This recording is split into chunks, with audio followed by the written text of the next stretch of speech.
Now, on the basis of the size of the solute, solutions are classified under three categories. One is true solution, other is colloidal solution, and the other is suspension.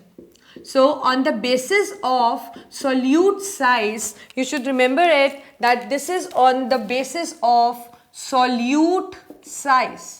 This classification is entirely on the basis of solute size, due to which the properties of the solutions changes a little bit. So they are classified under three categories: true solutions, colloidal, and the suspension.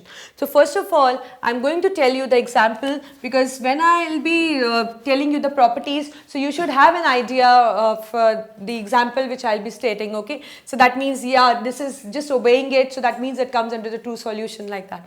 So the example of true solution is when we dissolve salt in water, right? And the example for colloidal solution is oil and water.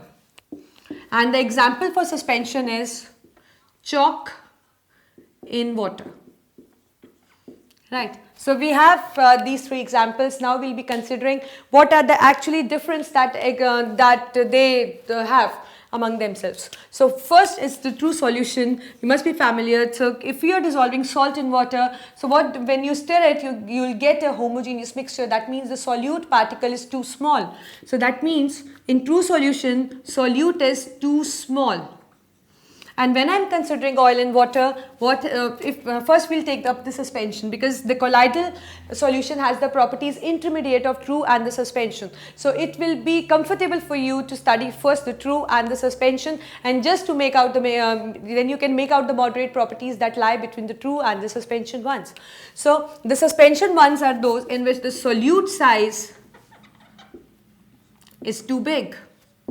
And in the colloidal one, solute size is between, or you can say it is it is bigger than the true one, but it is smaller than the suspension, right? So that means solute size is intermediate between the true solution and the suspension, right? The second property is that when you dissolve salt in water, you don't get to see the salt particles or the water particles individually. They thoroughly mix in each other. So we don't get to see the solute particles in a different phase or the water particle in different phase. We cannot see even with the naked eye or with the microscope. So that means the solute particles can't be seen with the help of naked eye or by a powerful microscope.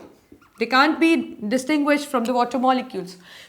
But when we talk about suspension, so particle size is too big that with the help of naked eye only, we can see the solute particles. So that means we'll get to see the solute particles and solvent particles separately in case of the suspension. The microscope is not required. Even with the naked eye, we get to see those particles in differently lying in the same solution, right?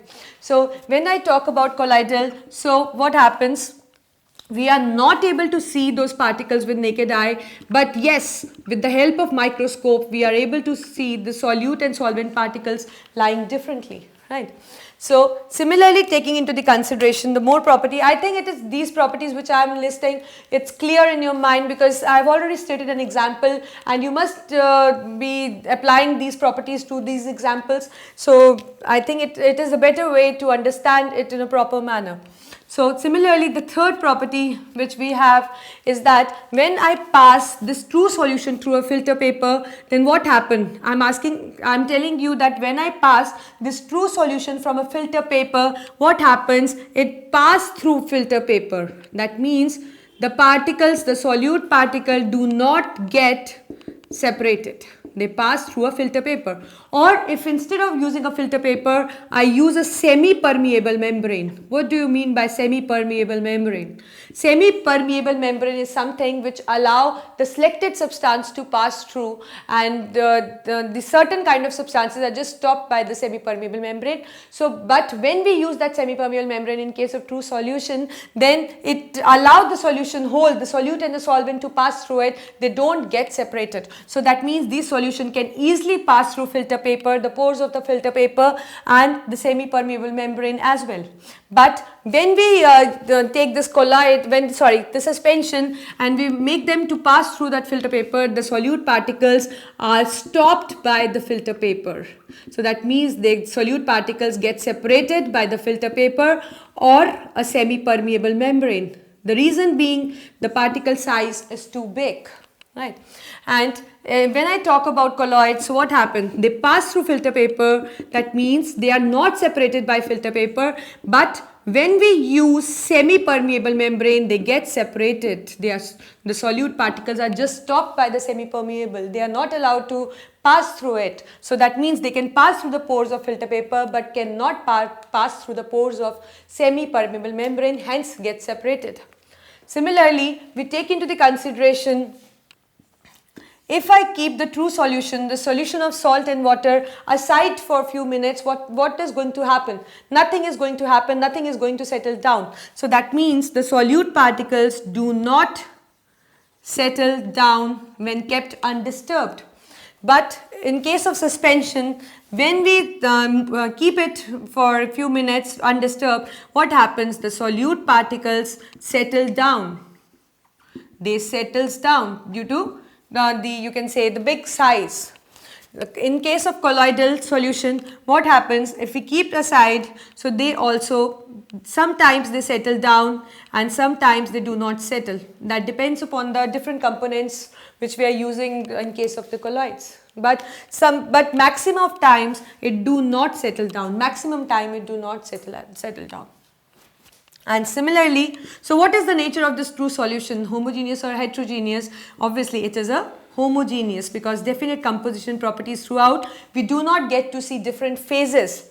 In case of suspension, it is obviously going to be heterogeneous, because due to big size of the solute, we are able to see that solute particles and solvent particles separated from each other. They exist in a different phase. We get to see the different phases, the different particles existing in the same solution. And when I talk about the colloids, so they appear to be homogeneous, they look like homogeneous, but actually they are heterogeneous, because when we look through a microscope, we can see those particles separated from each other in a different phase. So that means they exist as a colloid.